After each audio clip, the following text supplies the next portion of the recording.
इयत्ता 5वी विषय परिसर अभ्यास भाग 1 पाठ 3 पृथ्वी आणि जीवसृष्टी स्वाध्याय. प्रश्न पहिला, काय करावे बरे? उन्हात फिरले की त्वचेवर चट्टे पडतात. उत्तर, उन्हातल्या दाहक व घातक किरणांनी आपली त्वचा भाजल्यासारखी होते. हे होऊ नये म्हणून शक्यतो कडक उन्हात फिरू नये.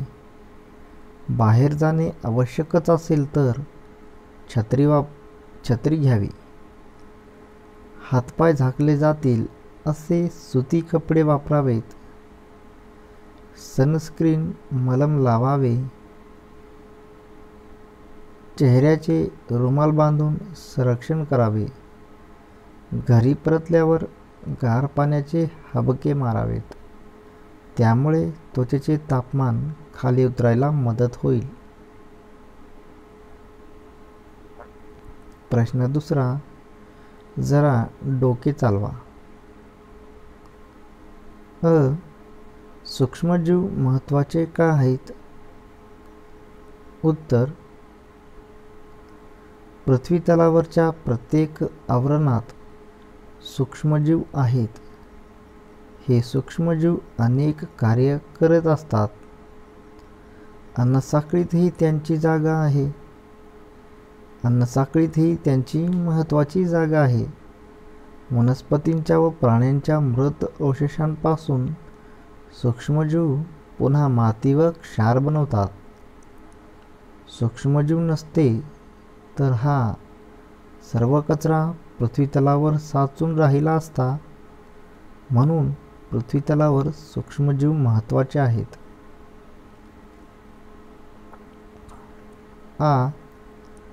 समुद्रातून मिळणारे अन्न यावर विचार करा.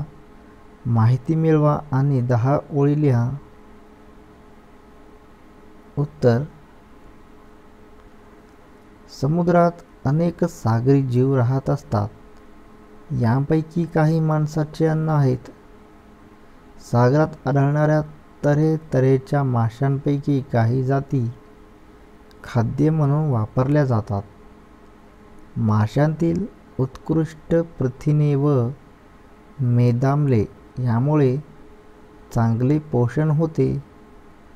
खेकडा, कोळंबी, शेवंडे असे कवचधारी प्राणी जगभरात आवडीने खाल्ले जातात. भारतीय सागरी जलात कोळंब्या खूप प्रमाणात असल्याने आपल्याला त्यांच्या निर्यातीने परकीय चलन मिळते. शिंपले, माकले, कालव अशा मृदुकाय प्राण्यांना पण अन्न म्हणून मागणी असते. समुद्रात निरनिराळी शेवाळे असतात. भारतात ती खाल्ली जात नसली तरी इतर आशियाई देशांतल्या लोकांचे ते आवडते अन्न आहे. समुद्री शेवाळापासून अगार हा पदार्थ तयार करतात. अगारचा वापर जेली व पुडिंग घट्ट करण्यासाठी वापरतात. प्रश्न तिसरा, खालील प्रश्नांची उत्तरे लिहा.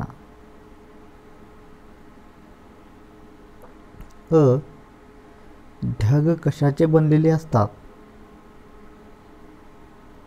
उत्तर, ढग पाण्याच्या सूक्ष्म कणांपासून बनलेले असतात. सूर्याच्या उष्णतेने जमिनीवरील पाण्याचे बाष्प बनते. हे बाष्प हवेपेक्षा हलके असल्याने वातावरणात उंचावर जाते. येथे बाष्पाचे संघनन होऊन त्यापासून पाण्याचे सूक्ष्म कण बनतात. हेच कण ढग बनून तरंगत राहतात. जीवावरण कशाला म्हणतात? उत्तर, पृथ्वीच्या शिलावरण, जलावरण आणि वातावरण या तिन्ही भागात आढळणाऱ्या सर्व प्रकारच्या सजीवांना एकत्रितपणे जीवावरण असे म्हणतात. वनस्पती, प्राणी आणि सूक्ष्मजीव हे एकत्रितपणे जीवावरण बनवतात.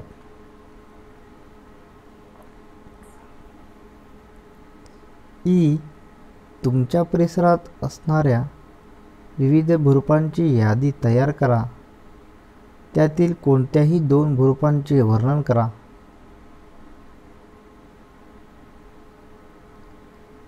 तर याचं उदाहरणादाखल उत्तर असेल.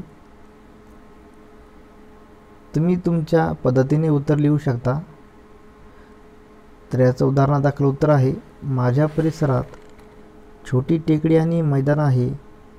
दूरवर पर्वताच्या रांगा दिसतात. या पर्वतांच्या मध्ये दऱ्या व खिंडी आहेत. भूरूपांची यादी: टेकडी, पर्वत, मैदान, दरी, खिंड. 1. टेकडी. टेकडी म्हणजे छोट्या उंचीचा डोंगर. टेकडीवरची जमीन उतरती असते. टेकडीवर सहज चढून जाता येते. टेकडीवर झाडे लावून तेथील मातीची धूप थांबवता येते. 2. मैदान. मैदान हा जमिनीचा सपाट भाग आहे. येथे अधेमध्ये उंचवटा नसल्याने सरळ सपाट भाग खेळण्यासाठी वापरता येतो. मैदानाच्या सभोवताली झाडे आहेत. आम्ही मैदानाचा वापर फिरायला जाण्यासाठी व खेळण्यासाठी करतो.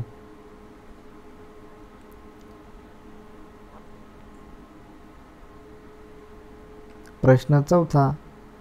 पुढील 2 वाक्यांतील भूरूपदर्शक शब्दांना अधोरेखित करा. आमींचे घर डोंगराच्या पायथ्याशी आहे. रिया पठारी भागात राहते. आमींचे घर डोंगराच्या पायथ्याशी आहे या वाक्यात आहेत भूरूपदर्शक शब्द डोंगराच्या पायथ्याशी. रिया पठारी भागात राहते या वाक्यात भूरूपदर्शक शब्द आहे पठारी भागात. प्रश्न 5. माहिती लिहा. बाष्पीभवन. उत्तर: उष्णतेमुळे द्रवाचे बाष्पात रूपांतर होते. या क्रियेला बाष्पीभवन म्हणतात. पृथ्वीवरील पाण्याचे सूर्याच्या उष्णतेने सतत बाष्प होत असते. जमिनीत जिरलेल्या पाण्याचेही बाष्प बनत असते. बाष्पीभवनाच्या या क्रियेने बनलेले बाष्प हवेपेक्षा हलके असते. त्यामुळे ते वातावरणाच्या वरच्या थरात जाते. तेथे त्याचे संघनन होऊन पावसाच्या रूपात पाणी पुन्हा जमिनीवर येते. बाष्पीभवनामुळे अशा रीतीने पर्जन्य येणे आणि जलचक्र सतत चालू राहणे या 2 महत्त्वाच्या प्रक्रिया घडतात.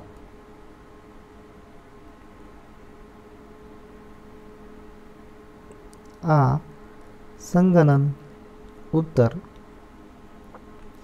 संगणन म्हणजे बाष्प थंड होऊन त्याचे द्रवात रूपांतरण होण्याची क्रिया. निसर्गात संगणनाच्या क्रियेमुळे पाऊस पडतो. उंचावर पोहोचलेल्या बाष्पाचे संगणन होऊन त्यापासून पाण्याचे सूक्ष्म कण तयार होतात.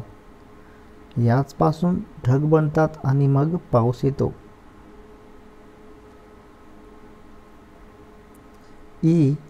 जलचक्र. उत्तर: पाण्याचा प्रवास एखाद्या चक्राप्रमाणे अखंड चालू राहतो. यास जलचक्र असे म्हणतात.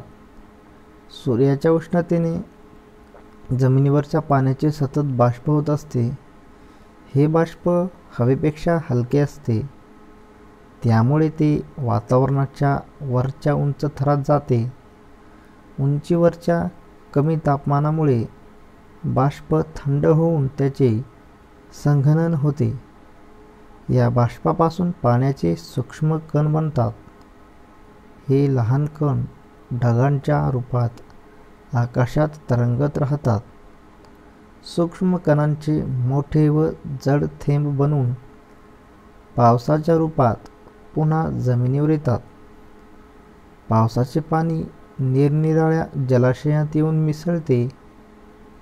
हिमाच्छादित प्रदेशातला बर्फ सूर्याच्या उष्णतेने वितळतो व त्याचेही पाणी बनते. जमिनीवरचे सर्व पाणी कालांतराने समुद्रात जाऊन मिळते. अशा रीतीने पाणी चक्राकार प्रवास करीत असते.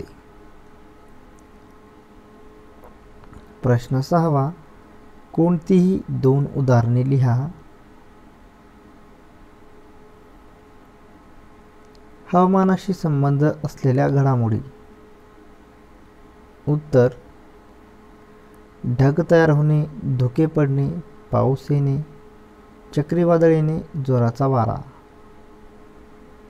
आ. पाणी उपलब्ध असणारी ठिकाणे.